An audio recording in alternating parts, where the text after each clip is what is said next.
आप सभी को मेरा नमस्कार है। आप लोग कैसे हैं? उम्मीद करते हैं आप लोग बहुत ही अच्छे होंगे, शानदार होंगे, ज़बरदस्त होंगे और रोज़ खुद से एक कंप्लीट मॉक टेस्ट ज़रूर लगा रहे होंगे। तो चलिए आप सभी का स्वागत करते हैं रेलवे स्पेशल बैच सीरीज में, जहां पे हम रोज़ एनटीपीसी और ग्रुप डी को टारगेट करते हुए मैथ का एक मॉक टेस्ट का डिस्कशन करते हैं। इस मॉक टेस्ट के अंदर में आपको कॉन्सेप्ट भी बताया जाता है और ट्रिक भी बताया जाता है। तो चलिए अपना सेशन शुरू करते हैं। और ये मॉक टेस्ट दे के आपको बहुत बेनिफिट मिलेगा। जब आप एग्जाम हॉल में बैठेंगे तो आपको ऐसा लगेगा कि सारे क्वेश्चन हमारे सामने से गुजरे हुए हैं और उसका सॉल्यूशन आप बहुत आसानी से कर पाएंगे।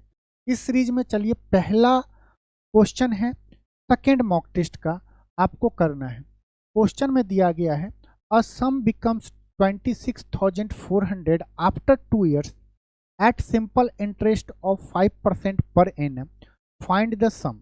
इस क्वेश्चन में आपको सम बताना है। आप एक बार खुद से भी प्रैक्टिस करिए, उसके बाद सॉल्यूशन तो हम बताएंगे ही। तो चलिए इस सीरीज में अपना पहला क्वेश्चन का सॉल्यूशन देखते हैं। हमें क्या क्या दिया गया है।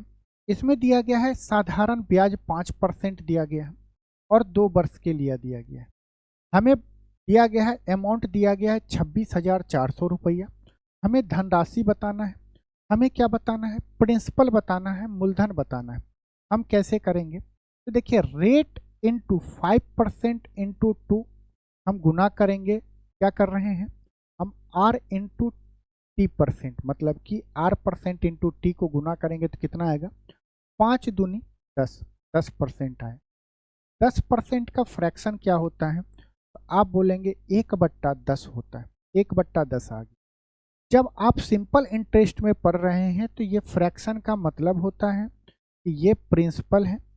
जो नीचे हर होगा वो प्रिंसिपल होगा, जो ऊपर है वो क्या है? इंटरेस्ट है। हमें निकालना है प्रिंसिपल। प्रिंसिपल कितना दिया गया है? 10। यहाँ से देखेंगे। और अमाउंट क्या होगा? आप बोलेंगे प्रिंसिपल प्लस इंटरेस्ट होता है। प्रिंसिपल प्लस इंटरेस्ट होता है। 10 और 1 कितना होगा? 11 होगा। हमें इस 11 का वैल्यू कितना दिया गया है? 26,400 दिया है। कितना दिया है? 26,400 दिया है। ये कितना गुना है? आप देखेंगे 11 से जब 26,400 में भाग देंगे तो 2 जीरो को छोड़ दीजिए। 264 में भाग देंगे तो ये कितना होगा? 24। 24 पे 2 जीरो, तो जितना गुना ये होगा उतना ही गुना यहाँ पे प्रिंसिपल भी होगा। तो कितना गुना होगा? 24 पे 2 जीरो। जब हम 10 में 2400 से गुना करेंगे तो कितना होगा? 24,000। जो हमारा आंसर होगा क्या? ऑप्शन कौन सा है? डी ऑप्शन सही है। अगर आप इस क्वेश्चन को गौर से देखें तो आपको इतना भी डिस्कशन नहीं करना पड़ेगा और एग्जाम में आपको इतना लिखना भी नहीं। गौर से देखें तो कोई धनराशि 5% वार्षिक ब्याज की दर से है। 2 वर्ष के बाद टोटल अमाउंट, अमाउंट में क्या होता है? प्रिंसिपल होता है और क्या होता है? इंटरेस्ट होता है, जो कि है 26,400। हमें बस प्रिंसिपल बताना है। आप अगर गौर से देखें तो प्रिंसिपल जो होगा वो क्या होगा? 26,400 से तो कम होगा। आप बोलेंगे बिल्कुल, उसलिए ऑप्शन ए नहीं होगा। आप मानते हैं कि नहीं मानते? अब बताइए कि कोई भी अगर प्रिंसिपल होगा तो 10% 2 साल के लिए 5-5% इंटरेस्ट देगा, तो क्या 2640 का 2 साल में कभी भी 26,400 होगा? ये तो बहुत छोटा अमाउंट है, तो ये भी नहीं होगा प्रिंसिपल। और 2400 भी नहीं होगा। 3 को अगर हम एलिमिनेट कर दिए तो हमारा एक ही ऑप्शन बचा, ऑप्शन डी, जो हमारा करेक्ट आंसर है। तो इस क्वेश्चन को आप ओरली भी कर सकते हैं। चलते हैं अगले क्वेश्चन पे। अगला क्वेश्चन आपके सामने ये रहा। क्वेश्चन पढ़िए। एक रेलगाड़ी बस से 50% अधिक चाल से चल रही है। दोनों एक ही समय पर करनाल से चलना शुरू करती है और एक ही समय पर पानीपत पहुंचती है, जो करनाल से 75 किलोमीटर दूर है। हालांकि रास्ते में रेलगाड़ी एक स्टेशन पर लगभग 12.5 मिनट के लिए रुकी। बस की चाल ज्ञात करना है। बताइए इस क्वेश्चन को कितना जल्दी आपको सॉल्व कर सकते हैं और इसका आंसर क्या होगा? बताइए जल्दी से। आपके सामने ये रहा, करिए इस क्वेश्चन को।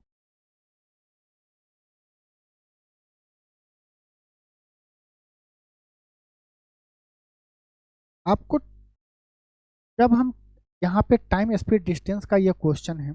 जब हम करवा रहे थे तो हम आपको बताए थे कि स्पीड क्या होता है। आप बोलेंगे स्पीड तो होता है डिस्टेंस बाय टाइम होता है, और अगर डिस्टेंस क्या है यहाँ पे कांस्टेंट है, डिस्टेंस क्या है कांस्टेंट है, तो क्या होगा speed inversely proportional to time होता है। इनवर्सली प्रोपोर्शनल क्या होता है टाइम का होता है, या आप बोल सकते हैं टाइम जो होगा वो इनवर्सली प्रोपोर्शनल टू स्पीड होगा। इनवर्सली प्रोपोर्शनल का मतलब होता है कि जो भी स्पीड का रेशियो होगा उसका उल्टा टाइम का रेशियो होगा। हमें क्या बताया गया, देखिए यहाँ पे आपको देख रहे हैं कि करनाल और पानीपत के बीच का डिस्टेंस कितना है 75 किलोमीटर। यहाँ पे क्वेश्चन में दिया गया एक रेलगाड़ी जिसे हम ट्रेन ई से डिनोट कर रहे हैं, बस को बी से डिनोट कर रहे हैं, बोल रहा है बस से 50% अधिक चाल से चल रहा है, तो 50% का फ्रैक्शन कितना होगा। आप बोलेंगे 1/2। इसका मतलब हुआ कि अगर बस का स्पीड अगर 2 हुआ तो 2 से 1 ज़्यादा किसका होगा ट्रेन का स्पीड 3। हम इसलिए बोल रहे हैं कि 2 का 50% 1 होता है, और अगर बस का स्पीड 2 होगा तो ट्रेन का स्पीड कितना होगा 3 यूनिट होगा। और हम अभी आपको बताएं कि जब डिस्टेंस कांस्टेंट है 75 किलोमीटर है, तो हमारा क्या होता है डिस्टेंस कांस्टेंट पे स्पीड जो भी रेशियो में होगा उसका उल्टा क्या होगा टाइम का रेशियो होगा। तो 3 और 2 का उल्टा क्या होगा 2:3 होगा। यहाँ तक में किसी को कोई दिक्कत नहीं है। बोल रहा है कि और एक ही समय पे दोनों एक समय पर चलना स्टार्ट करता है और एक ही समय पर पानीपत क्या होता है पहुंचती है। तो करनाल से इतना दिया गया, हालांकि रास्ते में रेलगाड़ी क्या कर रहा है एक स्टेशन पे लगभग 12.5 मिनट के लिए रुकी है।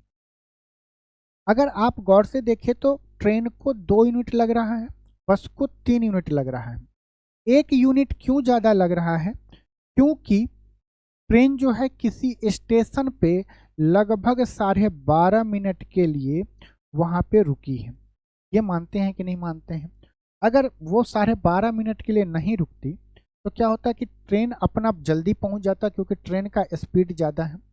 तो दोनों ये 12.5 मिनट रुकने के कारण ट्रेन और बस यहाँ पानीपत एक टाइम पर पहुँच रही है। 1 यूनिट का वैल्यू 12.5 मीटर है, हमें बस का स्पीड बताना है तो बस को कितना टाइम लगता होगा। तो आप बोलेंगे कि बस का जो टाइम है 3 यूनिट है, तो 3 को भी हम क्या करेंगे 12.5 मिनट से गुना करेंगे। तो ये क्या आ गया बस का टाइम आ गया। हमें बस का क्या बताना है स्पीड बताना है, तो बस का स्पीड क्या होगा डिस्टेंस अपॉन टाइम। डिस्टेंस क्या है 75 किलोमीटर डिवाइड बाय 3 इंटू 12.5 होगा। ये क्या है मिनट में है, मिनट को अगर हम घंटे में कन्वर्ट करते हैं तो 60 से क्या करते हैं भाग देंगे, तो ये 60 ऊपर आ जाएगा, ये हो गया आवर हो गया, मतलब आवर नीचे होगा। ये क्या है किलोमीटर में है 75 किलोमीटर है, अगर हम इससे काटे तो 25 तिया 75 होगा। 12.5 का 2 गुना होता है 25, 60 गुने 2 कितना होगा 120, ये हो गया 120 किलोमीटर प्रति घंटा। ये किसका स्पीड आया है, ये स्पीड आया है आपको बस का स्पीड आया, जो हमारा ऑप्शन क्या है डी है। अगर हमसे ट्रेन का स्पीड पूछता तो हम ट्रेन का भी स्पीड निकाल सकते हैं, या हम क्या करते हैं 120 का हम क्या करते हैं स्पीड 50% अधिक है, तो हम इसका 50% अधिक करते हैं तो कितना आता है 180 किलोमीटर प्रति घंटा स्पीड क्या होगा ट्रेन का होगा। तो आप इस क्वेश्चन में क्या सीखे, ये ट्रेन मतलब कि टाइम स्पीड डिस्टेंस का क्वेश्चन है, जहाँ पे एक आपको ये बेसिक फार्मूला पता है कि स्पीड बराबर होता है डिस्टेंस बाय टाइम। यहाँ पे जो कॉन्सेप्ट लगा है वो लगा है कि डिस्टेंस जब कांस्टेंट हो तो speed inversely proportional to time होता है। यहाँ तक में किसी को कोई दिक्कत तो कोई दिक्कत नहीं। चलें अगले क्वेश्चन पे। नेक्स्ट क्वेश्चन आपके सामने ये रहा कि 5 मीटर लंबी एक सीढ़ी एक दीवार के सहारे खड़ी है और यह दीवार पर 3 मीटर की ऊंचाई पर स्थित एक बिंदु को स्पर्श करती है। यदि सीढ़ी के निचले सिरे को 2.6 मीटर दीवार की ओर खिसकाया जाता है तो वह दूरी ज्ञात कीजिए जितना सीढ़ी के ऊपरी सिरे दीवार के ऊपर की ओर खिसकता है। आप भी कुछ ट्राई करते रहिए क्वेश्चन को देख के, इससे ये लगेगा कि आप इस क्वेश्चन में बने हुए हैं और आपको कितना चीज क्वेश्चन को देखने से याद रहता है। ये क्वेश्चन किस टॉपिक से है, अगर गौर से देखें तो ये क्या है, हाइट एंड डिस्टेंस टॉपिक का है, लेकिन उतना डीप में नहीं जाना, इस क्वेश्चन को पहले समझना है। क्वेश्चन में दिया कि 5 मीटर लंबी एक सीढ़ी एक दीवार के सहारे खड़ी। मान लीजिए कि ये दीवार ये है, इसके सहारे क्या है, एक सीढ़ी अपना खड़ी। सीढ़ी तो ऐसे ही खड़ी होगी, इसके पैरेलल तो होगी नहीं, ऐसे कुछ एंगल के साथ खड़ी रहे। ये क्या है, सीढ़ी हमने क्या किया, दीवार के सहारे खड़ी कर। बोल रहा है कि 5 मीटर, सीढ़ी का लेंथ कितना है, आप देख रहे हैं कितना है, 5 मीटर है, 5 मीटर है, और यह दीवार पर 3 मीटर की ऊंचाई पर स्थित एक बिंदु को स्पर्श कर रही है। दीवार का लेंथ कितना है, 3 मीटर है। आगे बोला है कि यदि सीढ़ी के निचले सिरे को 2.6 मीटर दीवार की ओर खिसकाया जाए।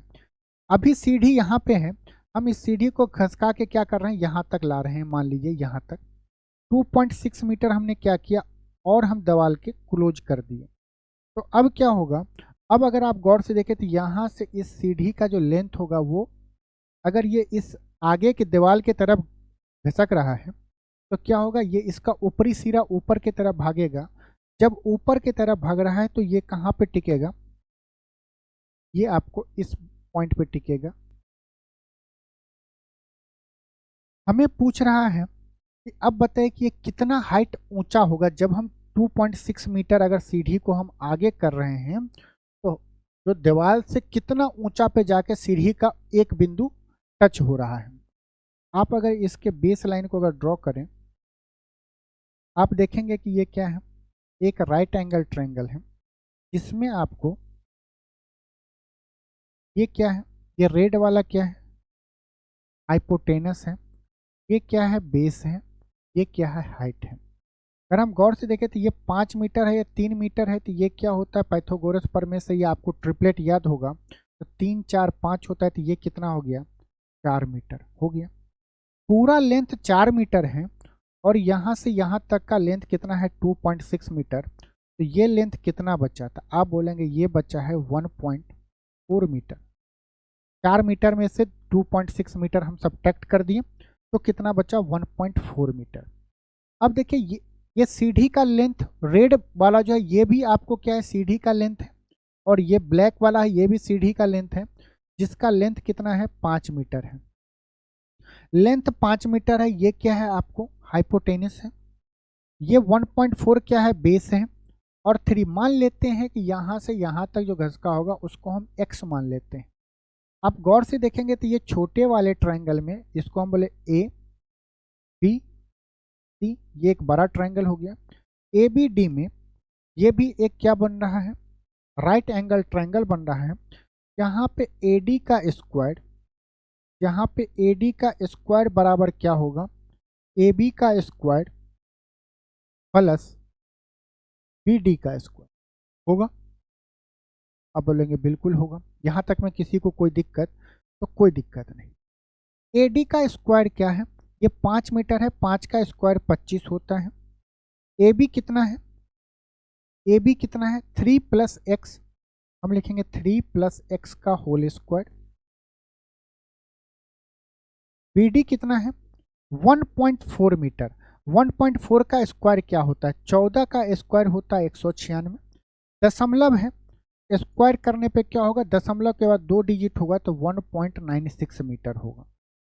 अब जब हम इसे सॉल्व करेंगे तो 25 में से 1.96 सब्ट्रैक्ट करेंगे तो क्या होगा, 23.04।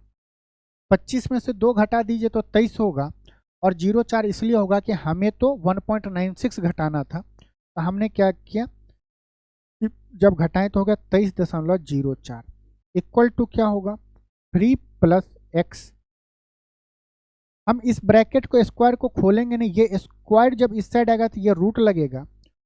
और आपको जब बेसिक कैलकुलेशन जब स्क्वायर और क्यूब याद करा रहे होंगे तब हम ये बताए थे कि 2304 किसका स्क्वायर होता है। तो आप बताइए, आप अगर वैसे नहीं याद है आप ये बोल सकते हैं कि ये जो है 40 और 50 के बीच में है। 4 का स्क्वायर क्या होता, 40 का स्क्वायर 1600 होता है, 50 का स्क्वायर 2500 होता है। ये 2500 के नज़दीक है, इसका यूनिट डिजिट 8 होगा, तभी तो यूनिट डिजिट या तो 8 होगा या क्या होगा 2 होगा। 2500 जो है 2500 के नज़दीक 2304 है, तो आप आराम से बोल सकते हैं कि ये क्या है 48 का स्क्वायर है। ये 2304 होता तब ये 48 का स्क्वायर होता, लेकिन ये है 23.04, हमें 1 दशमलव लगाना पड़ेगा तो ये होगा 4.8। 4.8 का स्क्वायर कितना होता है 23.04 इक्वल टू 3 प्लस एक्स होगा। यहाँ से अगर हम x निकालेंगे तो x क्या होगा, 4.8 में से 3 जाएगा तो ये क्या बचेगा 1.8 मीटर बचेगा। जो हमारा ऑप्शन कौन सा सही है, ऑप्शन सी हमारा सही है। वैसे अब ऑप्शन से भी एलिमिनेट करते तो बी और डी एलिमिनेट हो जाता, ए और सी बचता। एग्जाम के लास्ट टाइम आप चाहते तो माता रानी का नाम लेके कुछ कर सकते हैं तो सही होने का 50% चांस होता जब आप तुक्का लगाते, लेकिन एग्जाम में तुक्का नहीं लगाना है। बहुत आसान क्वेश्चन आता है जिसे आप बहुत आसानी से सॉल्व कर लीजिएगा। नेक्स्ट क्वेश्चन पे चलते हैं। क्वेश्चन में दिया है कि अली किसी कार्य को 8 दिन में पूरा कर सकता है, बलविंदर उसी कार्य को 10 दिनों में पूरा कर सकता है। तो हमें इस क्वेश्चन को बताना है कि उन्हें चंदर को उनके साथ कार्य करने के लिए कहा और उन्होंने समय पर कार्य पूरा कर लिया। चंदर अकेला कितने दिनों में कार्य कर लेता है। यहाँ पे दिया गया उसी कार्य को 4 दिन में पूरा करने के लिए उन्हें चंदर को उनके साथ कार्य करने के लिए बोला जाता है। बताइए, इस क्वेश्चन को सॉल्व करने का कोशिश करिए, कैसे करना चाहिए।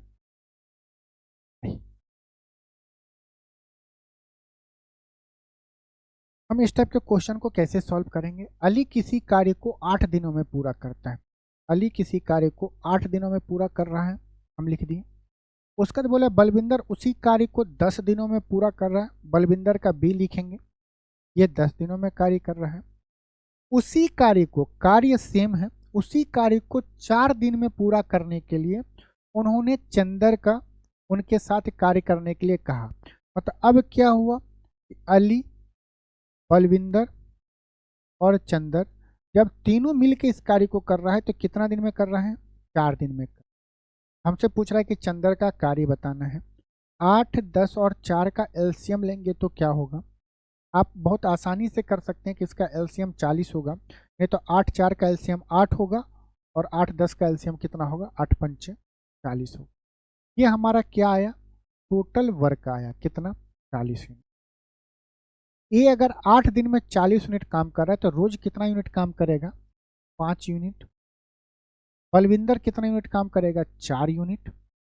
और तीनों मिल के कितना करेगा रोज, जब 10 यूनिट काम करेगा तब 4 दिन में तीनों मिलके इस कार्य को कंप्लीट कर।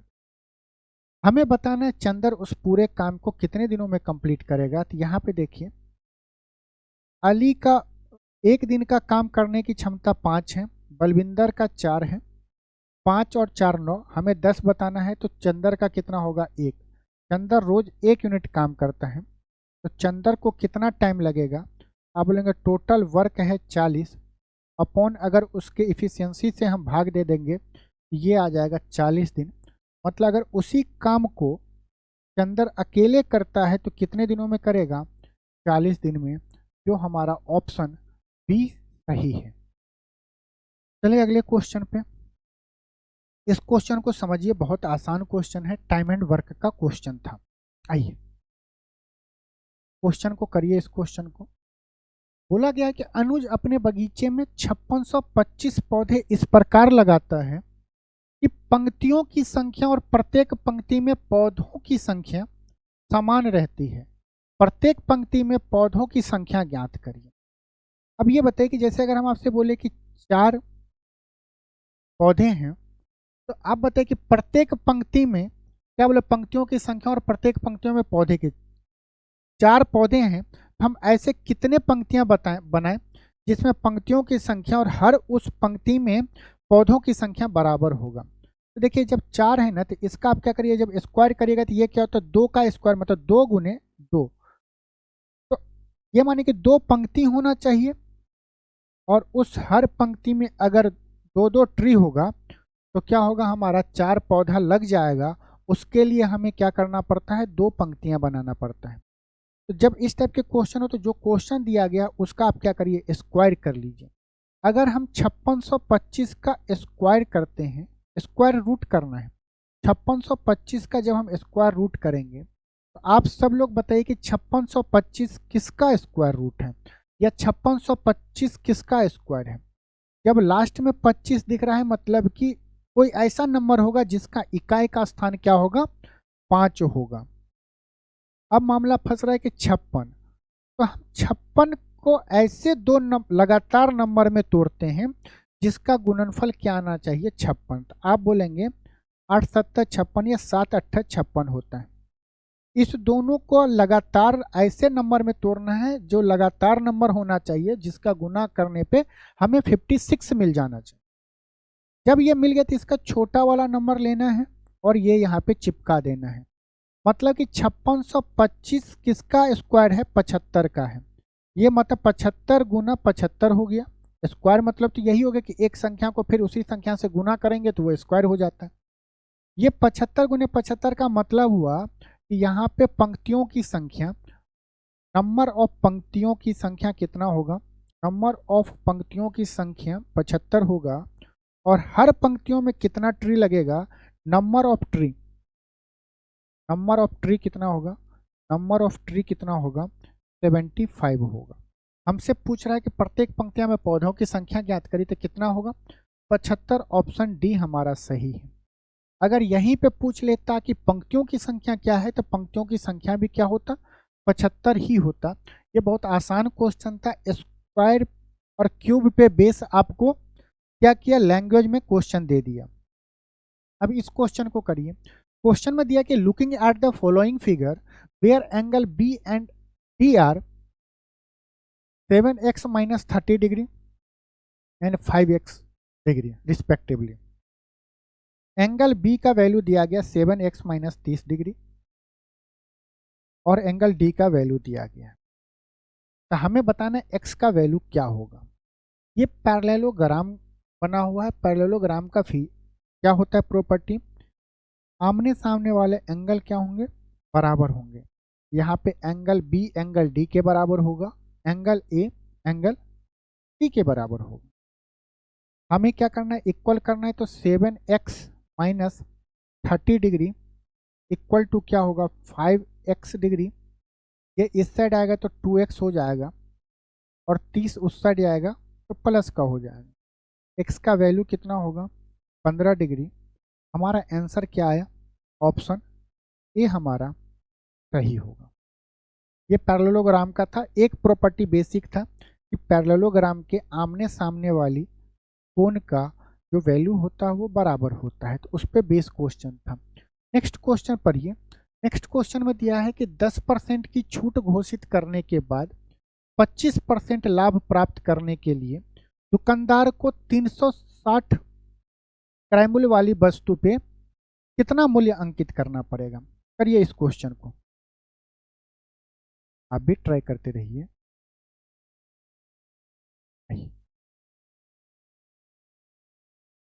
क्वेश्चन को करने का बहुत मेथड है। हम आपको सबसे आसान मेथड क्लास में बताए थे कि जब आपको कॉस्ट प्राइस और मार्कअप प्राइस के बीच में अगर कुछ निकालना हो, रिलेशन दिया हो, तो आप ऐसे निकालते हैं कि कॉस्ट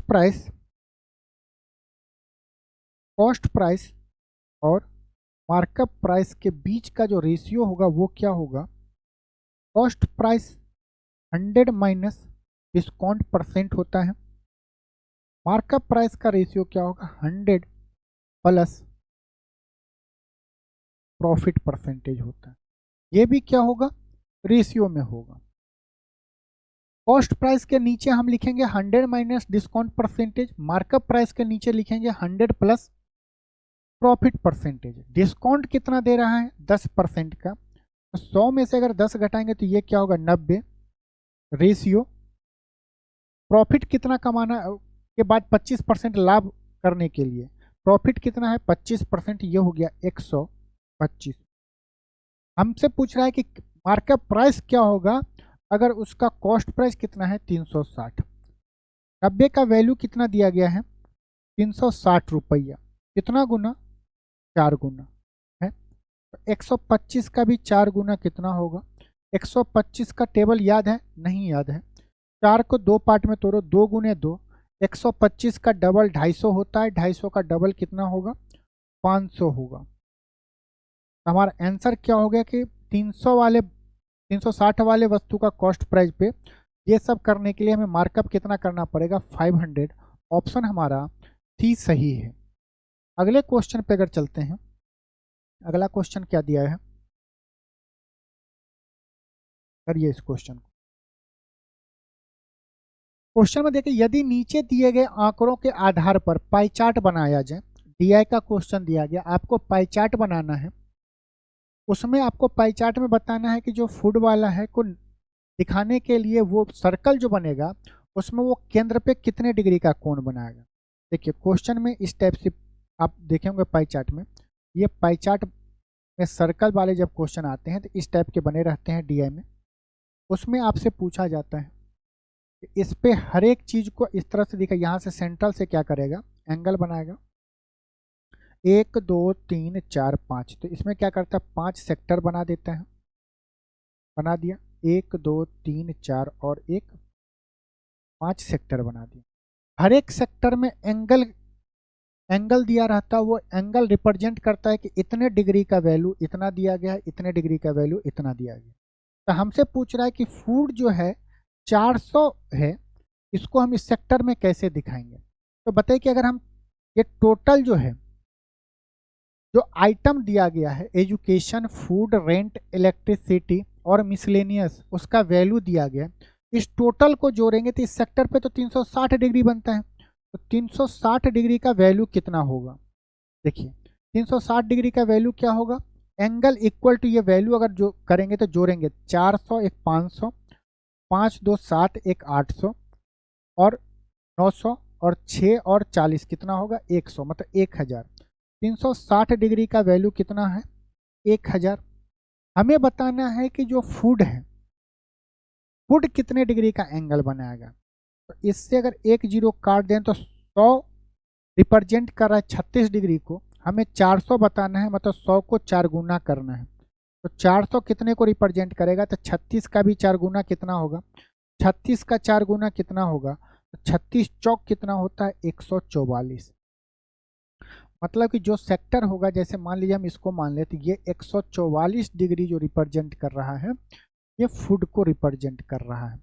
तो कभी आपको पाई चार्ट से नंबर निकालने को बोलेगा, कभी आपको इस टाइप से डाटा देगा और उससे आपको एंगल पूछेगा, तो एंगल कितना होगा 144 डिग्री। इस क्वेश्चन में आपको डीआई का था वैल्यू दिया गया था, उससे आपको पाई चार्ट बनाना था। अगले क्वेश्चन में दिया गया है क्वेश्चन नंबर 9, HCF दिया है 48 144 का, 48 है। सिंपल क्वेश्चन है कि आप हमें जब एलसीएम निकालना है तो एलसीएम में क्या करना रहता है 48 और 144, हम इस दोनों में बड़ा नंबर ले लेते हैं, क्या है 144। 144 144 से तो भाग हो रहा है और 48 भी क्या कर रहा है 144 को भाग दे रहा है, तो इसका क्या होगा एलसीएम कितना होगा 144 होगा, क्या होगा 144 होगा। हमें एचसीएफ नहीं पूछा, हमें एलसीएम पूछा है। एचसीएफ दिया गया है, ये वैसे ही आपको दिमाग पे जोर देने के लिए दिया, क्वेश्चन सिंपल बोल देता है 48 144 का एलसीएम क्या होगा, क्या होगा 144 होगा। बहुत आसान क्वेश्चन था। अगले क्वेश्चन में चलते हैं। अगले क्वेश्चन में दिया है कि अमित किसी कार्य को 15 दिन में पूरा कर सकता है, उसी कार्य को बलवीर अकेले 10 दिनों में पूरा कर सकता है। यदि अमित अकेले 3 दिन तक कार्य करता है और 3 दिन के बाद बलवीर उसके साथ जुड़ जाता है तो कार्य कितने दिनों में कंप्लीट होगा। करिए इस क्वेश्चन को।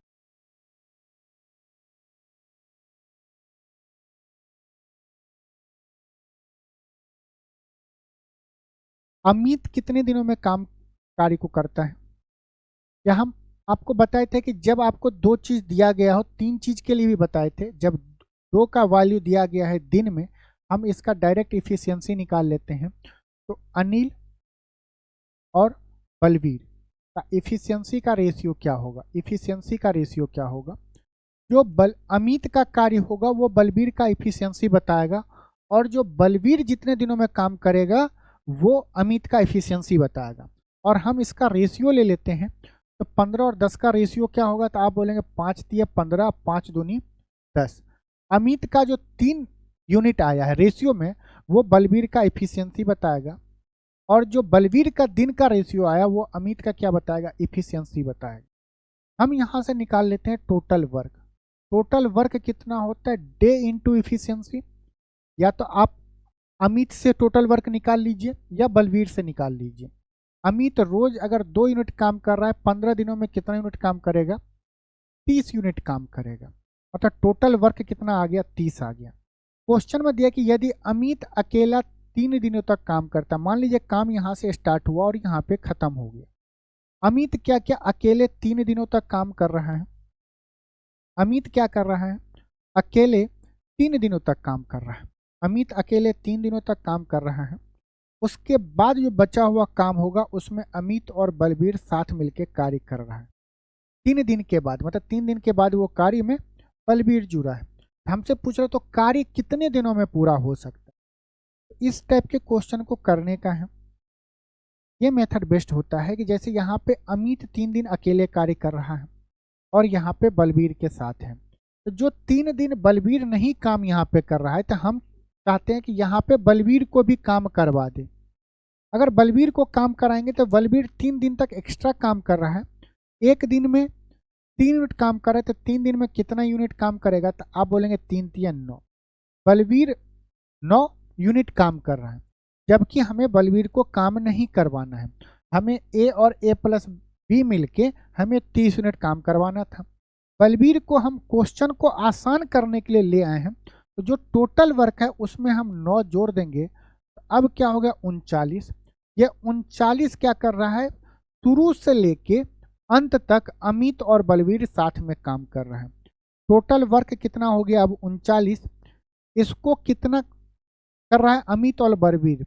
अमित और बलवीर का इफिशियंसी कितना है? 5।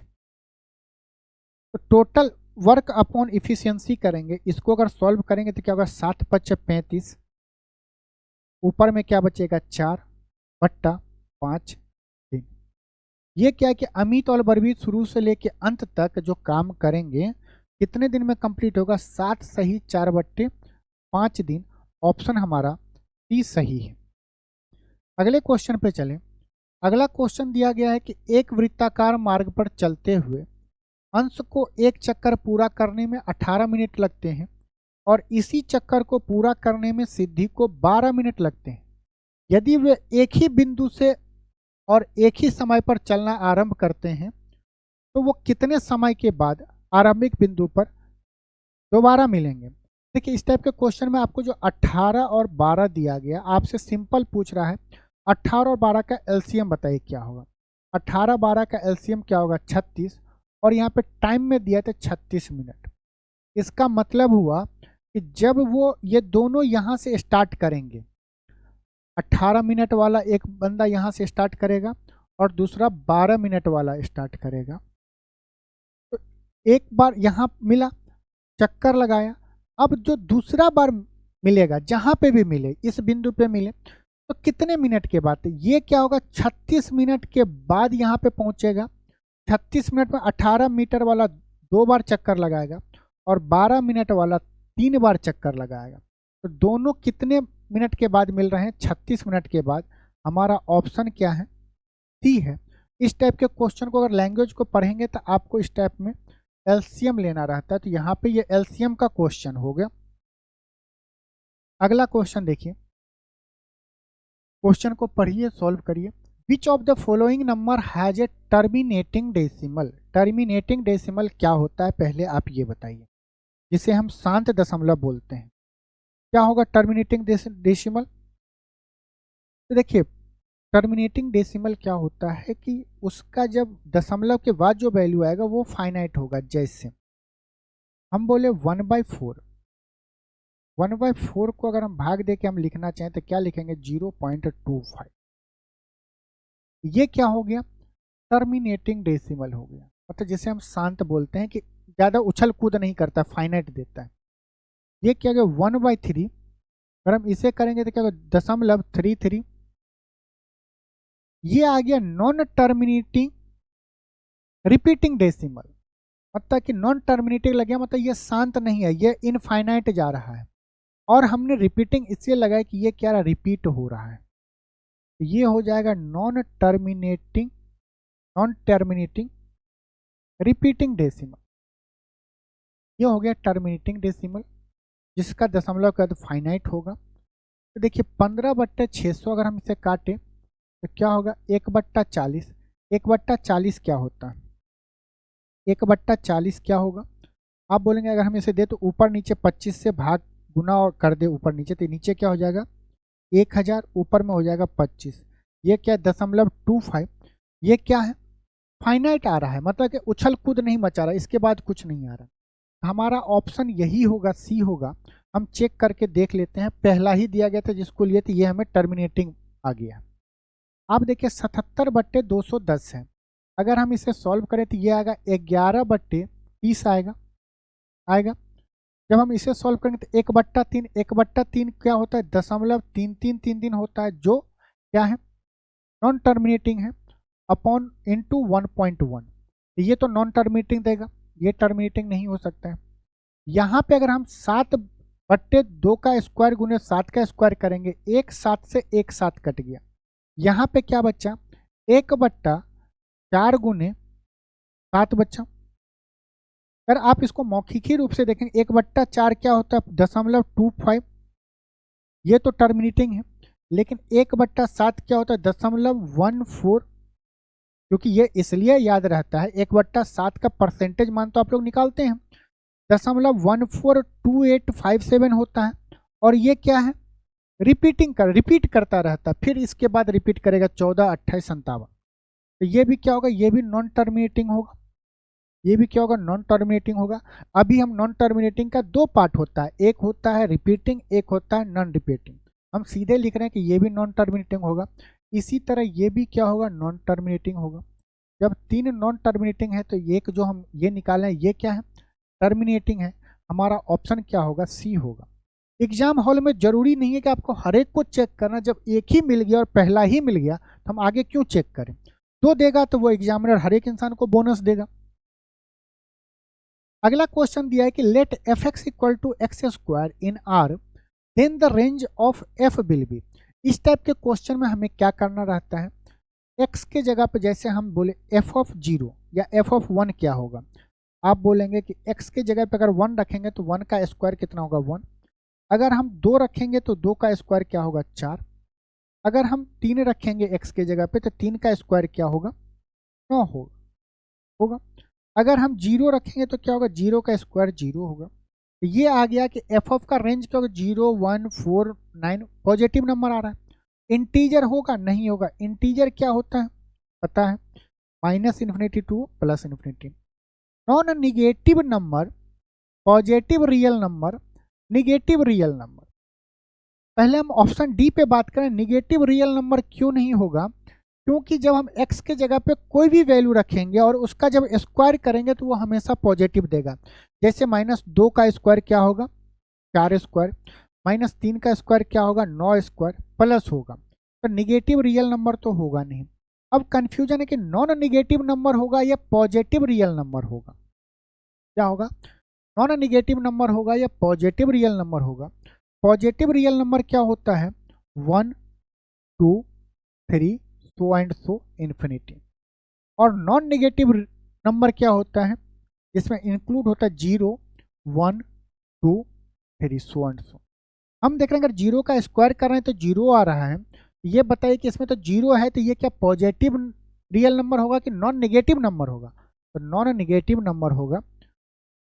ज़्यादातर स्टूडेंट क्या करता है, अरे ये एक्स का मतलब स्क्वायर है, पॉजिटिव नंबर आएगा, सीधा टिक लगाएगा, उसको नॉलेज है, लेकिन ये नहीं पता डिफरेंस दोनों में क्या है, नॉन नेगेटिव नंबर क्या होता है और पॉजिटिव रियल नंबर क्या होता है। पॉजिटिव रियल नंबर 1 से स्टार्ट होगा, इन्फिनिटी तक जाएगा। नॉन निगेटिव रियल नंबर, जो नॉन निगेटिव नंबर स्टार्ट होगा वो 0 से स्टार्ट होगा और इन्फिनिटी तक जाएगा। तो पॉजिटिव रियल नंबर और नॉन निगेटिव नंबर में बस डिफरेंस है 0 का है, बस डिफरेंस क्या है, 0 का है। तो ये आपको माइंड में रखना है। अगला क्वेश्चन चलते हैं। एक घड़ी को एक निश्चित राशि में बेचने पर दीपिका को 10% की हानि हुई। उसी घड़ी को 140 रुपया अधिक में बेचने पर उसे 4% का लाभ होता है। तो घड़ी का क्रय मूल्य बताइए। बहुत आसान क्वेश्चन है, वो लेंदी प्रोसेस, अगर आप इसका सॉल्यूशन किसी किताब में देखेंगे बहुत लेंदी होता है, वैसे नहीं करना है। हम अगर मान लें कि कॉस्ट प्राइस अगर 100 है तो 10% हानि मतलब कि 80 में बेच रहा है, 80 में बेचा होगा। मान लीजिए वो 100 रुपया में बेचा होगा, 100 रुपया में बेचने पे उसको 10% का क्या होता है, लॉस होता है। अब बोला है कि अगर उसी घड़ी को 140 अधिक में बेचे, एक्स में पहले बेच रहा था, अब कितना 140 अधिक में बेच रहा है, तब उससे क्या हो रहा है, 4% का लाभ हो रहा है। कितना हो गया, 104 में बेच रहा है। हमसे पूछ रहा है कि उसका कॉस्ट प्राइस क्या होगा। बताइए 80 से 104 कितना अंतर है, 24 का अंतर है, 24 का अंतर है। 24% का अंतर क्यों आया, क्योंकि इस दोनों के बीच में 140 रुपया का अंतर आ रहा है। अगर वो 140 रुपया अधिक बेच रहा है तो उसके कारण उसको क्या हो रहा है, 24% अधिक वैल्यू मिल रहा है। मतलब 24 का वैल्यू 140 है, 24 का वैल्यू कितना है, 140 है। हमें कॉस्ट प्राइस बताना है, 100 का बताना है, 100 का वैल्यू क्या होगा बताइए। यही दिया गया ना, हमने क्या किया, 20 4 24। अच्छा यहाँ पे 80%, 10% कम करेंगे तो ये तो 90 होगा, 90 होगा। ये वैल्यू कितना आ गया, 14, 14 का वैल्यू दिया गया है। क्या दिया गया है, 14 का वैल्यू दिया है 140। हमें 100 का वैल्यू बताना है। कॉस्ट प्राइस के लिए कितना गुना है, ये 10 गुना है, तो ये भी क्या होगा 10 गुना, मतलब कि उस वस्तु का कॉस्ट प्राइस कितना होगा, 1000 रुपया। हमें कॉस्ट प्राइस इतने छोटे से लाइन में आप निकाल सकते हैं। नेक्स्ट क्वेश्चन क्या दिया, if the mean is 25 and the standard deviation is 5 then the coefficient of variation. आपको बताना है। दिख रहा है बिल्कुल। यहां से हम बस ये जो कोफिशिएंट ऑफ वेरिएशन क्या होता है, कोफिशिएंट ऑफ वेरिएशन क्या होता है, हमें ये आपको बताना था, इसलिए इस क्वेश्चन को रखे हैं। ये बार बार पूछा जाता है। ये होता है मीन, ऊपर में होता है स्टैंडर्ड डेविएशन,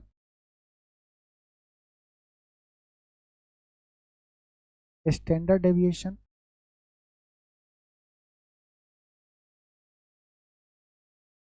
इनटू 100%, जिसे हम शॉर्ट में लिखते हैं SD, standard deviation upon mean into 100%। ये क्या होता है, coefficient of variation. Standard deviation कितना दिया गया 5, मीन कितना दिया गया 25 गुना 100%।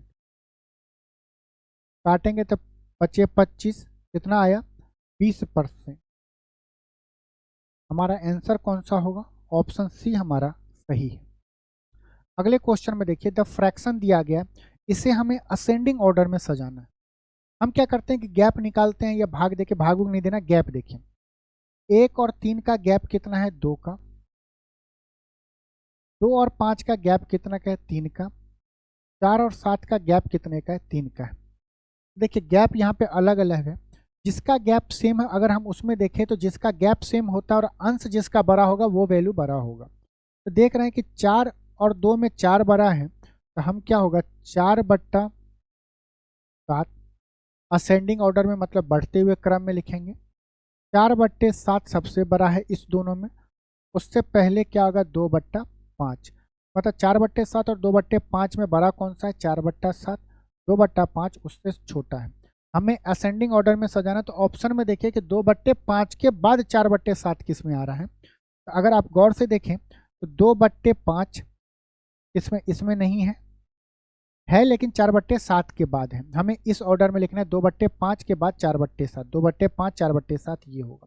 एक तो ये मेथड हो गया कि आप जो गैप सेम है तो उससे आप ऑप्शन से कर लीजिए, नहीं तो गैप को अगर आप इक्वल करना चाहें तो 2 और 3 का एलसीएम 6 लेंगे।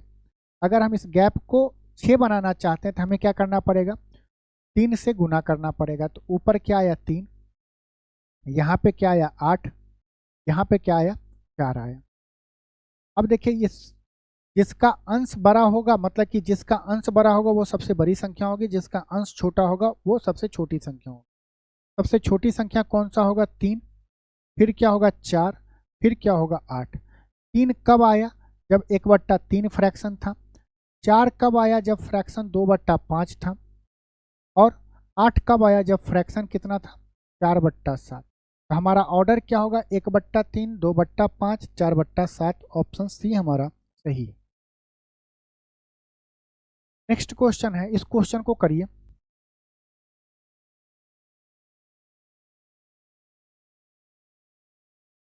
क्वेश्चन में दिया हुआ है कि भावना ने 26 मार्च 2018 को एक ऋणदाता को 15% वार्षिक साधारण ब्याज की दर पर 4,500 उधार लिए और उसी वर्ष 7 जून को ऋण चुका दिया।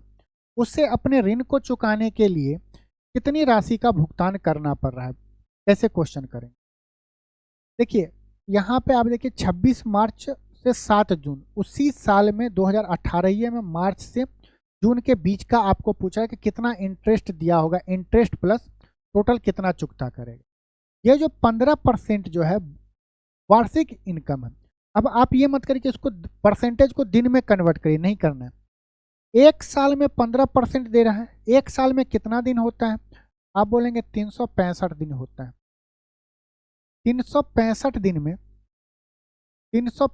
दिन में कितना इंटरेस्ट दिया होगा, आप बोलेंगे 15%, और ये क्या है 4500 का 15% कितना होगा, 4500 का 10% होता है 450, 5% कितना होगा 450 का आधा, अरे ऐसे 4500 का 15% हम निकाल रहे हैं ना, तो 15% को मौखिक रूप से 10% प्लस 5% में कन्वर्ट कर दिए। 10% मतलब 450, 5% मतलब 450 का आधा 250, तो 450 प्लस 250 कितना होगा 675। 365 दिन, 365 दिन में 675 रुपया ब्याज आता है। अब बताए 26 मार्च से 7 जून कितने दिन होंगे। आपको याद ना हो तो ये बचपन में हम लोग पढ़े, जैसे ये ऊपर ऊपर है ना, इस पे आप रखिए काउंटिंग करें, जनवरी, फरवरी, मार्च, अप्रैल, मई, जून, जुलाई। जो ऊपर ऊपर आएगा वो 31 दिन का होता है। तो जनवरी, फरवरी, मार्च, मार्च ऊपर आ रहा है तो मार्च कितने दिन का होगा, मार्च कितने दिन का होगा 31 दिन का होगा। मार्च के बाद क्या आता है बोलिए, अप्रैल। हमारा क्या जनवरी, फरवरी, मार्च, अप्रैल। अप्रैल क्या आ रहा है नीचे वाले गड्ढे में आ रहा है, तो वो क्या होता है 30 दिन का। अप्रैल के बाद क्या होता है मई, मई ऊपर आ रहा है मतलब कि मई 31 दिन का होता है। जून कितना होगा 30 दिन का होता है। जून कितने दिन का होगा 30 दिन का होगा। देखिए फिर से देखिए, जनवरी, फरवरी, मार्च, अप्रैल, मई, जून। जो ऊपर ऊपर आ रहा है वो 31 दिन का होगा, जो नीचे आ रहा है वो 30 दिन का होगा। पूरे साल में दो ही ऐसे लगातार मंथ है जिसका कितने दिन का होता है 31 दिन का, जनवरी, फरवरी, मार्च, अप्रैल, मई, जून, जुलाई, फिर अगस्त। तो जुलाई और अगस्त क्या होगा, एक साल में दो ऐसे मंथ हैं जिसका दिन कितना होता है 31 दिन का होता है। मार्च 31 दिन का होता है जिसमें उसने क्या किया 26 मार्च को ऋण लिया ब्याज, मतलब कि भावना ने 26 मार्च को लिया। तो 26 मार्च से 31 मार्च तक कितना दिन होगा, तो आप बोलेंगे 5 दिन। अप्रैल पूरा ब्याज रख देना पड़ रहा होगा, उसके बाद क्या मई में भी पूरा देना पड़ रहा होगा 31 दिन। जुलाई में कब चुकता कर रहा है? 7 जून को, मतलब कि 7 दिन। टोटल कितना हो गया? 61, 5, 66, 7, 73। मतलब कि भावना को बस 73 दिन का ही ब्याज देना पड़ेगा। तो 73 दिनों के बाद भावना कितना रुपया रिटर्न करेगी? आप या तो इधर करें, जिधर से रास्ता आसान हो वैसा कैलकुलेशन करना है आपको। 365, अगर हम 1 यूनिट निकालने गए और फिर 73 का किए तो हमारा हो जाएगा खेला। हम क्या करते हैं, 73 का कितना गुना है? आप बहुत आसानी से देख रहे हैं, ये बार बार कैलकुलेशन होता है। 73 का 5 गुना आता है 365। यहाँ पे जो भी नंबर आएगा उसका ये क्या होगा? 5 गुना होगा। नंबर निकालें, 675 में 5 से भाग देंगे तो 135। मतलब कि भावना जो है वो 73 दिन में 135 रुपया ब्याज दी होगी। तो टोटल कितना चुकता करेगी? तो बोलेंगे principal plus interest. Principal plus interest जो होगा वो अमाउंट होगा। प्रिंसिपल कितना था? 4500, प्लस इंटरेस्ट कितना होगा? 135 होगा। टोटल कितना हो गया? 4600, 4635 हो गया। हमारा कौन सा ऑप्शन है? ऑप्शन ए सही है। और अगर आप इसे मौखिक रूप से करना चाहें तो आप बहुत आसानी से कर सकते हैं। 15% वार्षिक ब्याज देना है। 1 साल अगर ब्याज देते तो कितना हम ब्याज देते? 4500 का 15%, मतलब कि इसमें हम 675 और जोड़ते। इतना बड़ा अमाउंट तो होता नहीं, 53,000 नहीं जाता, 49,000 नहीं जाता। हमें हमें क्या बताना है? अमाउंट बताना है, कितना चुकता करेगा। ये तो मूलधन से भी छोटा आ रहा था, ये भी नहीं होगा। तो जब 3 नहीं होगा तो एक ही ऑप्शन बचा है, ऑप्शन ए हमारा सही होगा। आप मौखिक भी कर सकते हैं या कैलकुलेशन भी इस तरह से कर सकते हैं। अगले क्वेश्चन में चलते हैं। उस वर्ग की प्रत्येक भुजा की लंबाई ज्ञात कीजिए जिसके प्रत्येक विकर्ण का माप क्या है? 10 सेंटीमीटर है। हम इस टाइप के क्वेश्चन में आपको बताएं कि क्या करना रहता है। जैसे देखिए, ये आया, ये स्क्वायर हो गया। स्क्वायर का विकर्ण क्या होता है? जिसे क्या बोलते हैं? डायगोनल। ये हो गया डायगोनल, और एक ये डायगोनल है। बोला हर एक डायगोनल का क्या है? लेंथ है 10 सेंटीमीटर है। 10 सेंटीमीटर हमें क्या बताना है कि उसके भुजा का बताना है, भुजा क्या होगा। तो देखिए, ये जो डायगोनल होता है ना, ये मान लीजिए ये एक्स होगा। स्क्वायर के हर एक साइड का वैल्यू क्या होता है? इक्वल होता है। x√2 होगा, x√2 होगा, जिसका वैल्यू हमें कितना दिया गया? x√2 का वैल्यू कितना दिया है? 10 सेंटीमीटर दिया है। हमें x का वैल्यू बताना है। x क्या है? भुजा। 10/√2। नीचे √2 नहीं तो ऊपर नीचे √2 से अगर गुना करेंगे तो काम हमारा बन जाएगा। तो ये क्या होगा? नीचे 2 आएगा, 2 से 2 को 10 में भाग देंगे तो 5√2। उस भुजा का साइड, उस स्क्वायर का साइड कितना होगा? 5√2। इतने आसान क्वेश्चन भी एग्जाम में आते हैं। सॉरी। चलिए इस क्वेश्चन को करते हैं। ये है सिंप्लीफिकेशन का। आइए,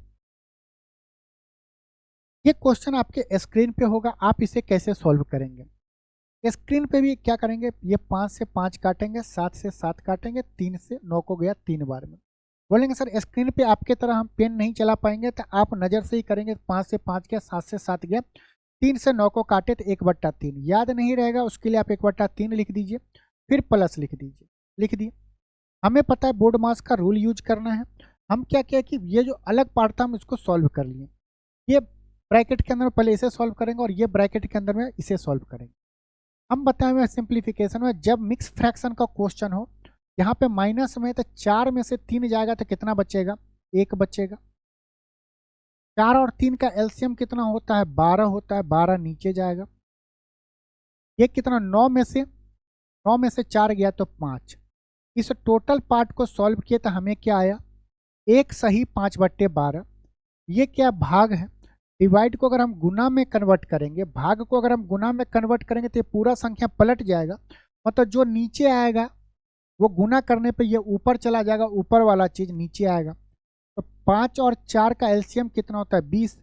20 नीचे होना चाहिए। कब? जब यहाँ पे भाग दिया हुआ। हम भाग को गुना में कंप्लीट किए तो 20 ऊपर जाएगा। नीचे में क्या होगा? 15 में से 12 जाएगा तो 3 बचेगा। 15 में से 12 जाएगा तो 3 बचेगा। मतलब इतने पार्ट को जब हम अपने कॉपी पे लिखेंगे तो हमें बस इतना लिखना है। 12 गुने 1, 12 5 17, ये हो गया 17/12 गुना 20/3। आप इसे भी नहीं लिखते तो चल जाता 1/3। अगर हम इसे काटे तो ये होगा 4 तिया 12 और ये हो गया 5 चौक 20। यह 17 + 85/9, 9 और 3 का एलसीएम लेंगे तो अगर 1/3 को भी अगर हम मौखिके में ऊपर नीचे 3 से गुना कर देंगे तो 3/9 आएगा। नीचे अगर बेस सेम है तो ऊपर वाला चीज जुड़ जाएगा। 17 × 85 + 3 कितना होगा? 88 होगा। अगर हम इसे सॉल्व करें, क्या आ रहा है? 88/9। इसे अगर हम भाग देंगे तो 9 9 में 81, बचेगा कितना? 7/9। या 9 सही 7/9। ये क्वेश्चन आपको सिंप्लीफिकेशन का और आपको एग्जाम में भी इतना ही लिखना है। नेक्स्ट क्वेश्चन, प्रज्ञा ने अपने जन्मदिन की पार्टी में, क्वेश्चन दिख रहा है? बिल्कुल दिख रहा है, करें। प्रज्ञा ने अपने जन्मदिन की पार्टी में 7:6 के अनुपात में पुरुषों और महिलाओं को आमंत्रित किया। यदि पार्टी में आने वाली पुरुषों की संख्या 56 थी तो पार्टी में शामिल होने वाली मेहमानों की कुल संख्या बताइए। बताइए क्या होगा। अब देखिए पार्टी में कुल क्या है? 7:6, कुल कितना हो जाएगा? 13। हमारा वो आंसर सही होगा जो 13 का मल्टीपल होगा। आपके मन में हो सकता है ऑप्शन में 2 होगा तो हम क्या करेंगे? ये 7 दिया गया, कितना गुना है? 8 गुना है। कुल कितना हो जाएगा? 13 गुने 8। 13 8 कितना होता है? तो आप बोलेंगे 104 होता है। अरे हाँ या ना? हमारा ऑप्शन क्या होगा? बी हमारा सही होगा। नेक्स्ट क्वेश्चन करिए। 3 + 2√5 एक क्या है? डाइस है। रेशनल नंबर है, इरेशनल नंबर है, कंपोजिट नंबर है या नेचुरल नंबर है?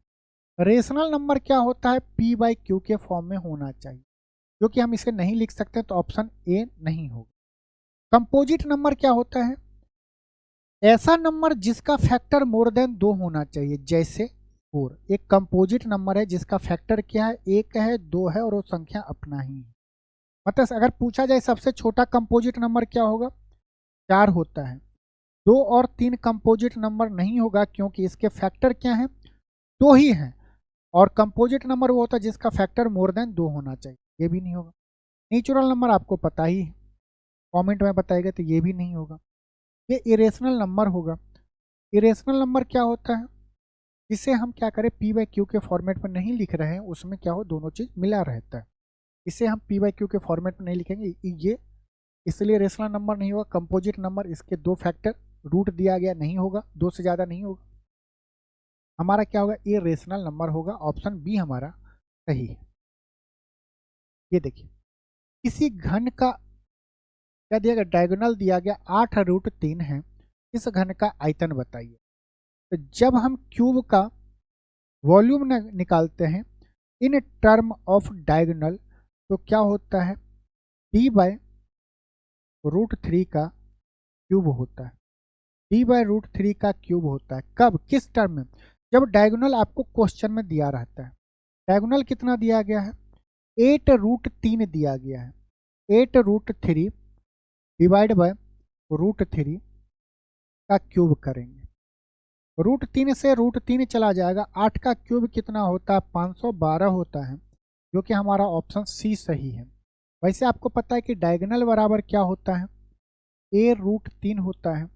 यहाँ से हम पहले क्या निकालेंगे? साइड। ए क्या है? साइड है।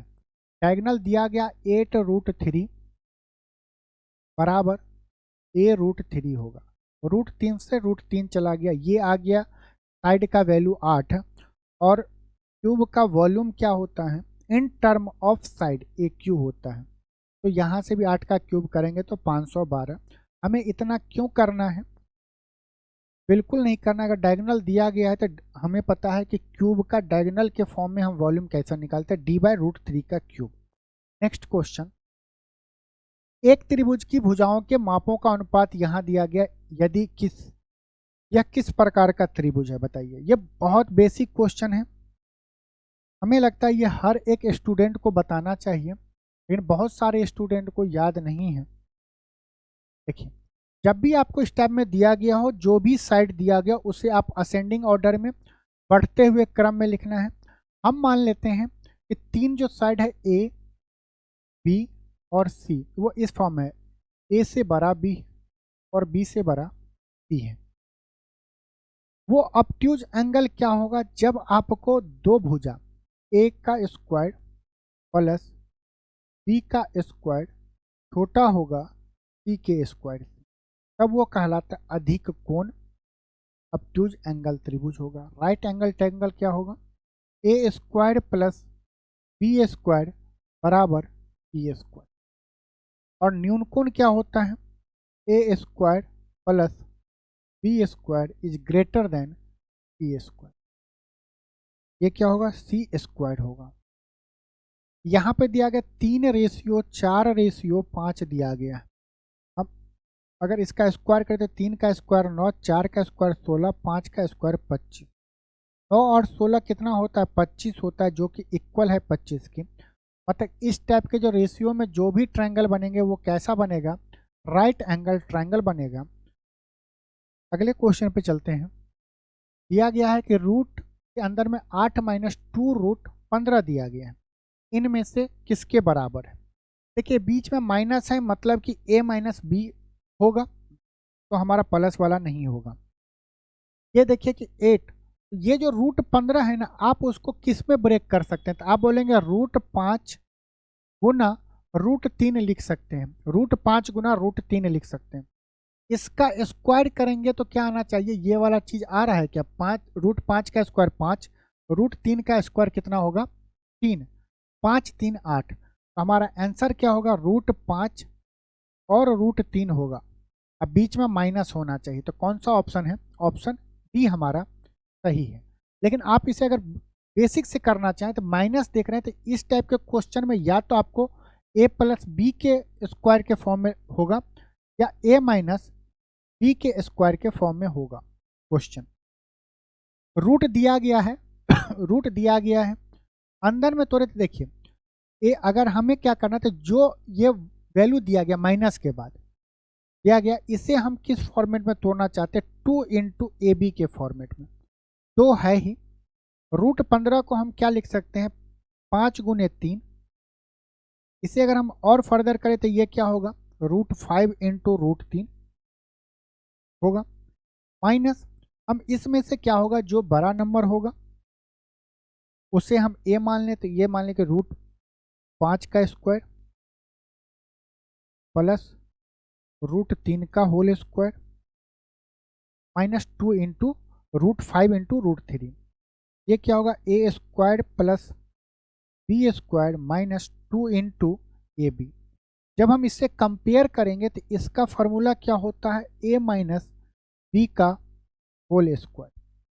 इसका क्या होगा? a के जगह पे √5 है, b के जगह पे √3 है, ये हो जाएगा √5 माइनस √3 का होल स्क्वायर होगा। तो हमें इस पूरे का वैल्यू क्या आया?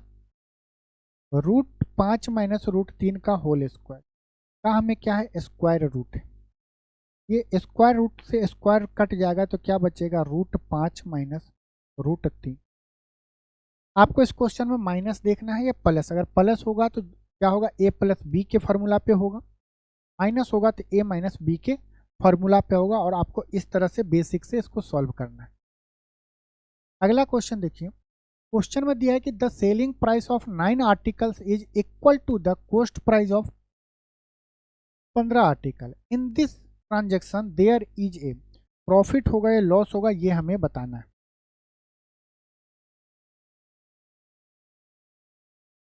देखिए, अगर इस क्वेश्चन को अगर आप क्लास में अगर मेरे साथ डिस्कशन किए होंगे, अब आप इस क्वेश्चन को पढ़िए और एक बार बोलिए, सेलिंग प्राइस ऑफ 9 आर्टिकल। अगर हम 9 आर्टिकल को बेच रहे हैं तो वो क्या रहा? 15 आर्टिकल के कॉस्ट प्राइस के बराबर हो रहा, 15 आर्टिकल के कॉस्ट प्राइस।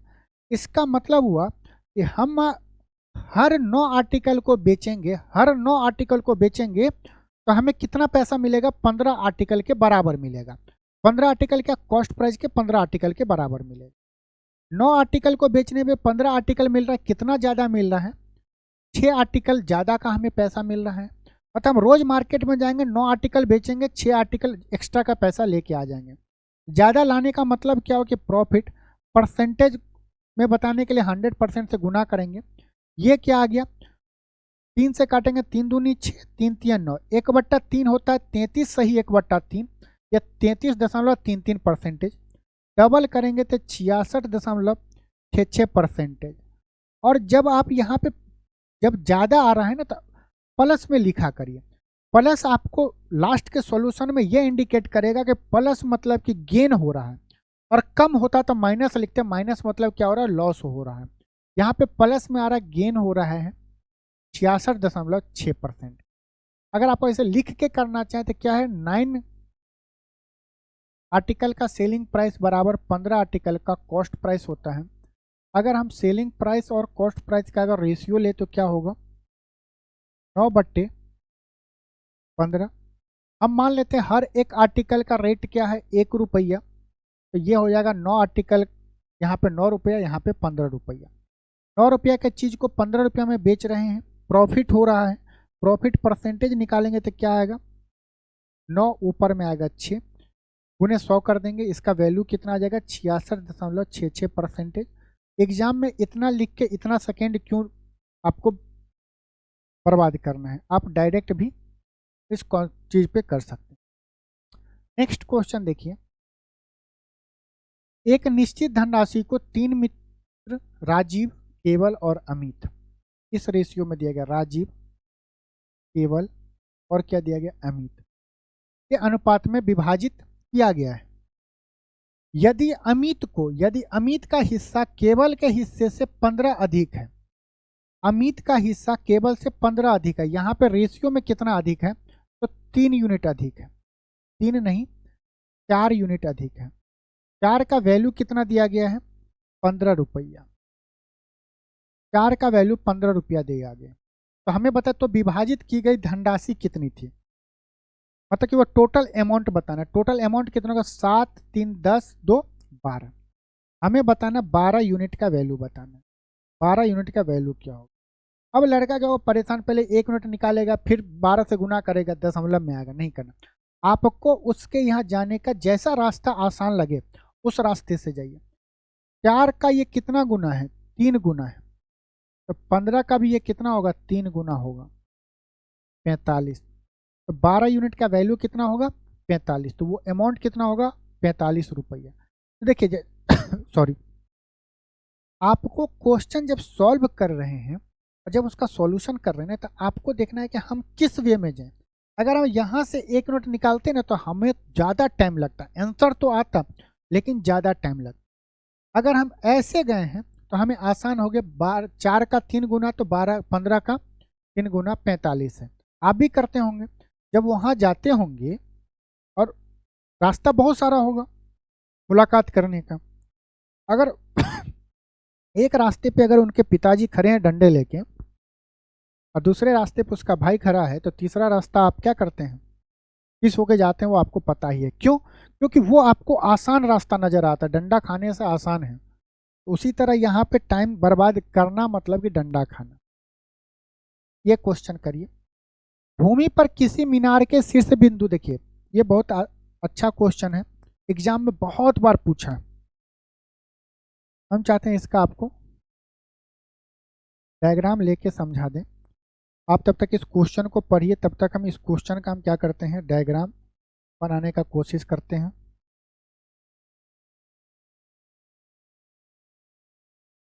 तब तक आप क्वेश्चन को पढ़ के अगर आप देखते हैं कि हमारे डायग्राम बनाने तक में आप लोग क्या इस क्वेश्चन को कर पाते हैं या नहीं कर पाते हैं।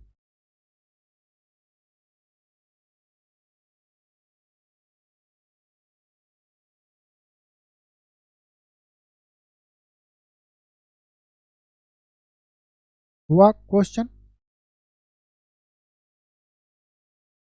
इस टाइप के क्वेश्चन में आपको दिया क्या क्या रहता है, एक मीनार होगा, उससे क्या होगा, कोई भी चीज दिया रहेगा, एक इतना एंगल बना रहा है, एक इतना एंगल बना रहा है। एंगल के कंडीशन में दिया रहेगा कि दोनों एंगल क्या होगा, ये जो उन्नयन कोण है ये क्या कंप्लीमेंट्री है, कॉम्प्लीमेंट्री मतलब कि तो दोनों एंगल का सम कितना होना चाहिए, 90 डिग्री होना चाहिए। अगर एक एंगल थीटा होगा तो ये क्या होगा, 90 माइनस थीटा होगा।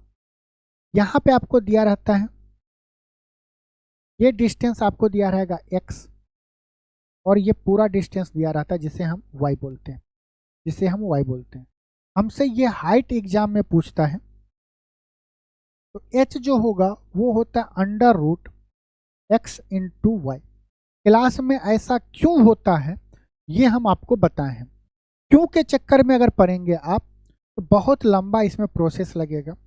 एक दो बार प्रैक्टिस करेंगे और पूरे मॉक टेस्ट में आप ये देखेंगे कि इस टाइप के क्वेश्चन बार बार आपको पूछा जाता है, तो ये फार्मूला आपको याद हो जाएगा, आपको ज़्यादा टेंशन नहीं लेना है। एक दिया गया है 18 मीटर, एक कितना दिया है 18 मीटर, और y का वैल्यू बड़ा वाला वैल्यू कितना दिया गया 36 मीटर। हम खुद समझ लेंगे, जो नज़दीक होगा वो छोटा होगा, अब दूर वाला कितना होगा, बड़ा होगा। हम यहाँ से यहाँ पे वैल्यू x और y का रखेंगे 18 गुने 36। अब कितना स्टूडेंट इसी को गुना करेगा फिर स्क्वायर रूट आएगा, नहीं। 18 में देखिए तो 9 छुपा हुआ, 9 एक क्या है, 9 परफेक्ट स्क्वायर रूट है, तो हम उसका परफेक्ट स्क्वायर नंबर ले सकते हैं। तो 9 का कितना होगा 3, यहाँ पे 2 बचा, 2 इसको देंगे तो 36 दूने कितना होता है, 36 दूना कितना होता है मेरे भाई, 36 है कि क्या है, 32 है। ये क्या है 32, यहाँ पे क्या है 32, 32 दूना 64 होता है। 64 किसका स्क्वायर है, 8 का स्क्वायर है। तो 3 गुना 8, 8 3 24 मीटर। मतलब कि वो हाइट कितना होगा, 24 मीटर होगा। वो हाइट कितना होगा, 24 मीटर होगा। हमारा आंसर क्या होगा, ऑप्शन डी। आपको ये क्वेश्चन बताने के पीछे का मकसद है कि आपको ये डायग्राम, ये चीज़ आपको पता होना चाहिए। नेक्स्ट क्वेश्चन चलते हैं। देखिए, वह बड़ी से बड़ी संख्या ज्ञात कीजिए जिसमें 55, 72 और इतना को विभाजित करने पर क्रमशः 3, 7 और 6 शेष बचे। वह बड़ी से बड़ी संख्या ज्ञात करिए जिससे जिससे अगर देता जिसमें देता और जिससे देता दोनों में अंतर है। अगर जिसमें इनसे भाग होता मतलब एलसीएम निकालना है, जिससे इसमें भाग देना है मतलब एचसीएफ आपको निकालना है। ये छोटा छोटा बात आपको ध्यान रखना है। हाँ सही बोल रहे हो, बिल्कुल। कल के मैच में देखिए शेर बूढ़ा हो गया, लेकिन जब वो सूर्य कुमार यादव को जब आउट किया था, कितना क्विक टाइम कितना था, 0.12 सेकेंड। अगर 0.12 सेकेंड से अगर वो चूक जाते महेंद्र सिंह धोनी, तो सूर्य कुमार यादव को कभी आउट कर पाते। वो उनका एक्सपीरियंस, उनका तजुर्बा, उनका सब कुछ बताता है। तो इसी तरह कुछ वर्ड ऐसे होते हैं जिसको देख के आप ये फर्क निकाल सकते हैं कि ये एलसीएम का है या एचसीएफ का है। ऐसे टाइप के क्वेश्चन में हम क्या करते हैं, ये दिया गया क्रमशः दिया गया 55 में से 3 घटाएंगे, 72 में से 7 घटाएंगे, 123 में से 6 घटाएंगे। 55 में से 3 जाएगा तो 52, 72 में से 7 जाएगा तो क्या होगा, 72 में से 7 गया 75, 123 में से 6 गया तो कितना होगा, 100 होगा, बोलेंगे।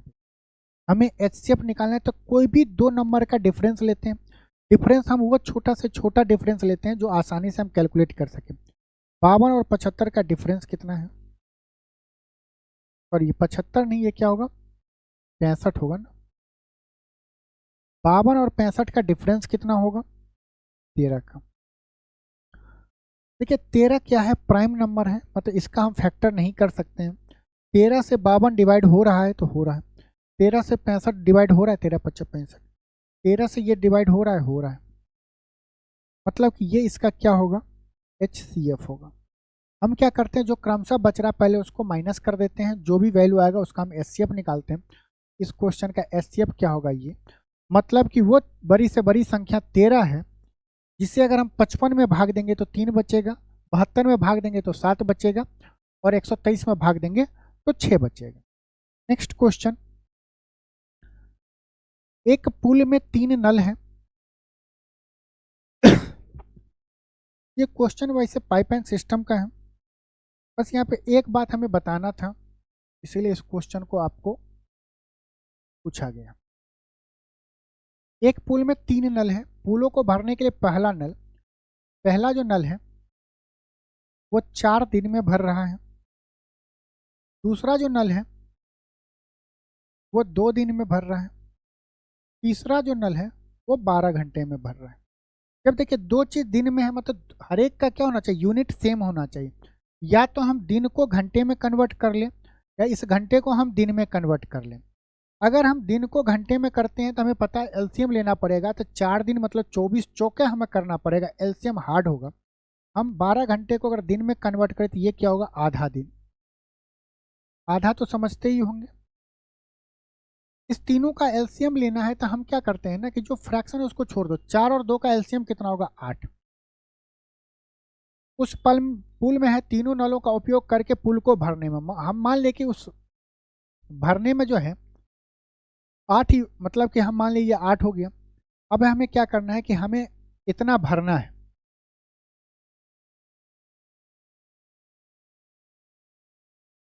पुल को भरने में हमें इतना लग रहा है। 4 दिन में अगर 8 यूनिट भर रहा है, एक दिन में कितना भरेगा, 2 यूनिट। 2 दिन में 8 तो एक दिन में कितना, 1/2 दिन में कितना, पूरे दिन में अगर 16 यूनिट भरेगा तभी आधा दिन में 8 यूनिट भरेगा। हमसे पूछ रहा है कि तीनों नलों का उपयोग करके पुल को भरने में कितना समय लगेगा।